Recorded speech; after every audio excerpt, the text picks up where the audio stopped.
So, you're prepping for the AWS Solutions Architect exam, and you've probably seen a ton of questions about security, right? Well, today we're going to master one of the most important services you'll be tested on, AWS WAF. Look, every single application out there on the web is a target. That's just a fact. And that's exactly why we're tackling a critical service for anyone building on AWS, the AWS Web Application Firewall, or WAF.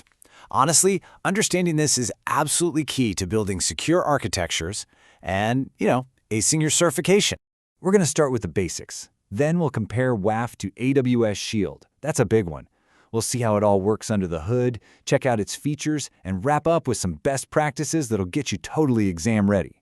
Okay, let's get into it. All right, let's kick things off with a big one.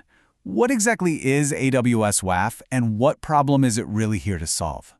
The easiest way to think about it is like this. It's a super intelligent security guard standing right at your application's front door. But it's not just checking an ID. Oh no, it's inspecting the contents of every single package, every web request, to see if there's anything dangerous inside. So what it's actually doing is looking inside the HTTP and HTTPS requests that are flowing to your application. It's built to scan for the telltale patterns of common attacks, like SQL injection, and it blocks them before they can ever even get close to your code and cause some real damage. Okay, listen up, because for your exam, it is absolutely crucial to know the difference between AWS WAF and another key security service, AWS Shield. Confusing these two is such a common mistake, so let's break down exactly what each one does, nice and clear. Okay, so here's the absolute key difference you got to remember. WAF inspects the content of the traffic at the application layer, which is layer 7. Think of it like a security guard carefully reading a letter for any threats. Shield, on the other hand, deals with the sheer volume of traffic down at the network layers 3 and 4. It's more like a bouncer stopping a massive, overwhelming crowd from crashing the door. And you can really see the key differences in how they operate here.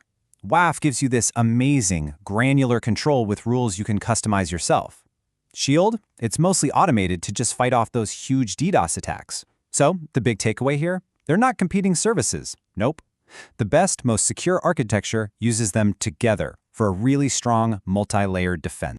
We know what it does, but how does it actually work? Let's walk through the process step by step.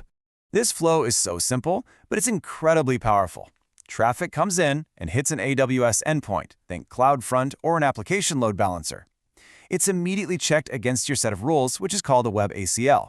An action gets taken, and the whole thing gets locked. And here's the magic trick. All of this happens way out at the edge, stopping threats long before they can start eating up your precious application resources. Understanding these three actions is totally fundamental. Allow and block? Yeah, they're pretty straightforward. But listen up. Count mode? That is your absolute best friend when you're creating a new rule. You can see all the traffic that would have been blocked without accidentally blocking your legitimate users. It's perfect for testing. So what tools does WAF actually give you to build all this protection? Let's take a look at its core features, your security toolkit, if you will. WAF gives you this incredibly powerful toolkit. You can use AWS managed rules to get instant protection against all the common stuff, like the OWASP Top 10.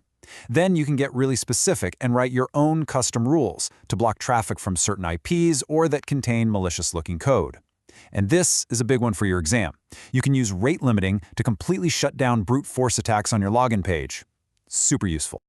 Okay, theory is great, but let's see how all these features actually come together to fight one of the most common threats on the web. AWS WAF is designed specifically to help you deal with a lot of these top threats, including one of the most notorious ones out there, cross-site scripting, or XSS. So imagine this scenario. An attacker tries to inject this nasty little script into, say, a comment field on your website. Now, if your application doesn't properly clean up this input, that script gets saved to your database and then delivered to other users' browsers. And from there, it can execute and steal their session cookies, their credentials, all kinds of bad stuff. And that is the power of WAF in action. It has a built-in understanding of what these XSS attacks look like, so it inspects the incoming HTTP request, sees that malicious script tag, and just blocks it. Cold. The attack is completely stopped before it ever even touches your application code or your database. Problem solved. All right, let's wrap this up with some key best practices. Remembering these will not only help you on the exam, but they'll also help you build genuinely secure applications out there in the real world. Probably the most important thing to remember is that WAF is not a set-it-and-forget-it service. You can't just turn it on and walk away. You got to think of it like a living, breathing defense system.